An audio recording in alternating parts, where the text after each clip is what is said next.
Hello everyone, welcome to my channel. So guys, आज मैं आपको एमएससी सेकंड सेमेस्टर से स्पेक्ट्रोस्कोपिक का illuminations of structure of magnetically order rate unit cells का जो टॉपिक है इस कंप्लीट करेंगे। मोस्ट टाइम टॉपिक है गाइस, हमेशा एग्जाम में आता है और ये यूनिट 5 से लिया है मैंने। तो चैनल पर नए है तो प्लीज़ चैनल को सब्सक्राइब कर दीजिए, बेल आइकन प्रेस कर दीजिएगा। और एमएससी केमिस्ट्री और सेमेस्टर के नोट्स परचेस करने के लिए आप मुझे व्हाट्सएप पे मैसेज कर सकते हैं। डिस्क्रिप्शन में व्हाट्सएप नंबर शेयर कर दूंगी। तो चलिए आगे देखते हैं। तो यहाँ पर क्या कह रहे हैं कि हम जानते हैं कि न्यूट्रॉन का स्कैटरिंग एक परमाणु घटना है। ठीक है, क्या कह रहे हैं इसमें कि हम जानते हैं कि जो न्यूट्रॉन का जो स्कैटरिंग होता है ये क्या होता है, एक परमाणु घटना मानी जाती है। ठीक है, जहाँ पे न्यूट्रॉन परमाणु के अतिरिक्त परमाणु इलेक्ट्रॉन से गुजरता है। ठीक है, यहाँ पर क्या होता है कि जो न्यूट्रॉन होते हैं वो परमाणु के अतिरिक्त किससे गुजरते हैं, परमाणु इलेक्ट्रॉन से गुजरते हैं और मजबूत बल के माध्यम से नाभिक के साथ बातचीत करता है, जो न्यूक्लियॉन को एक साथ बांधने के लिए जिम्मेदार होता है।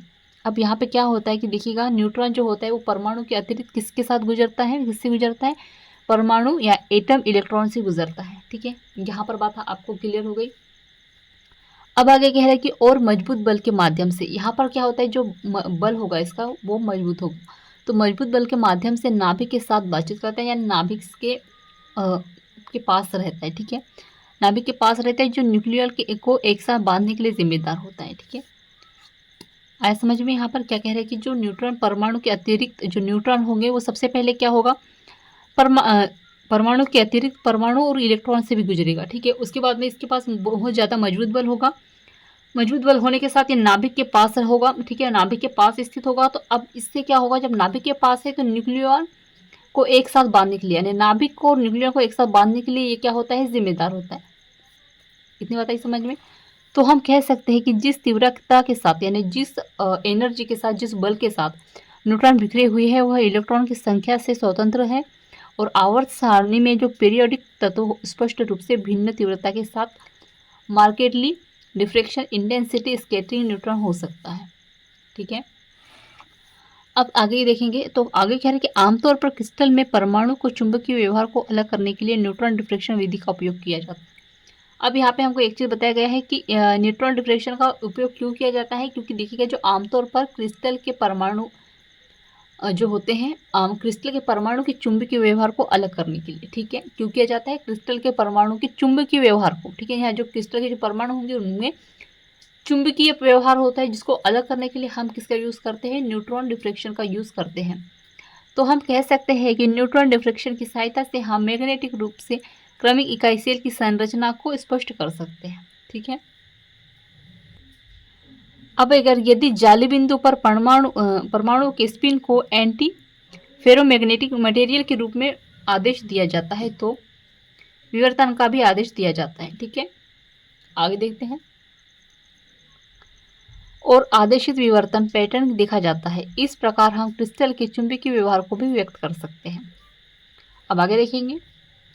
तो लेट्स टेक एन एग्जाम्पल। अब हम इसमें एग्जाम्पल लेंगे एमएनओ क्रिस्टल्स का। ठीक है, यहाँ पर क्या कहते हैं, antiferromagnetic face centred unit cells के बारे में देखेंगे हम।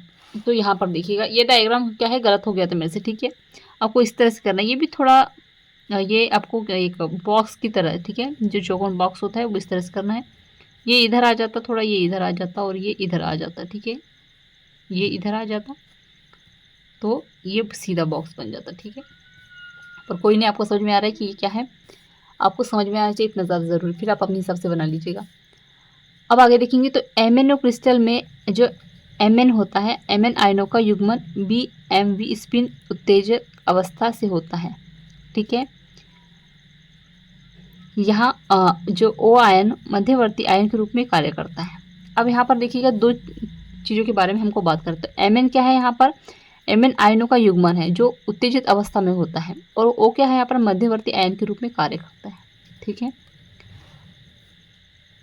जहाँ परमाणु MnO और Mn संरेखित है, युग्मन BW दो Mn आयन बहुत है। इस प्रकार ऐसी संरचना एडजस्ट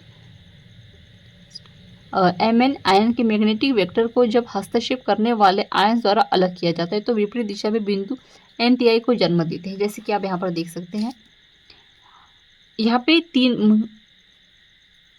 पे दो बॉक्स बने हुए। ठीक है, ये इतना भाग इतना ये अलग है, ठीक है, ये इतना अलग है और ये इतना अलग है, ठीक है। तो इनको हमने नाम दे दिया है MN1 और MN2, ठीक है, यहाँ देखेंगे आप। और ये एक डायग्राम बनाया हुआ है, ठीक है। तो दोनों डायग्राम आपको अच्छे से स्क्रीनशॉट ले लीजिएगा इनका, ठीक है। और इनको आपको एग्जाम में लिख कर आना है। आगे देखते हैं। अब आगे देखेंगे तो इमेज शो में MnO को एक एंटी फेरोमैग्नेटिक ऑर्डर के रूप में दिखाई देती है, ठीक है। अब मैग्नीशियस ऑक्साइड एक क्यूबिक स्ट्रक्चर में कैमरे के तापमान पर पैरामैग्नेटिक होता है। हमने रूम की टेम्परेचर 33 OK पर 1.0 SA की इंसिडेंट वेवलेंथ के साथ एक न्यूट्रॉन डिफ्रेक्शन प्रयोग का एहसास किया। स्कैटरिंग लेंथ 10-13 मीटर और क्रॉस सेक्शन 10 से 14 सेंटीमीटर ट्रू है, ठीक है। तो यहाँ पे जो है आपका टॉपिक एंड होता है। तो प्लीज़ अगर नोट्स पसंद आए हो तो चैनल को सब्सक्राइब जरूर कर दीजिएगा और वीडियो को लाइक कर दीजिएगा, ठीक है। और MSc केमिस्ट्री के नोट्स परचेस करना हो ऑल सेमेस्टर के तो उसके लिए आप जो व्हाट्सएप पे मैसेज कर सकते हैं, ठीक है। बहुत ही कम प्राइस में आपको नोट्स मिल जाएंगे। तो थैंक यू।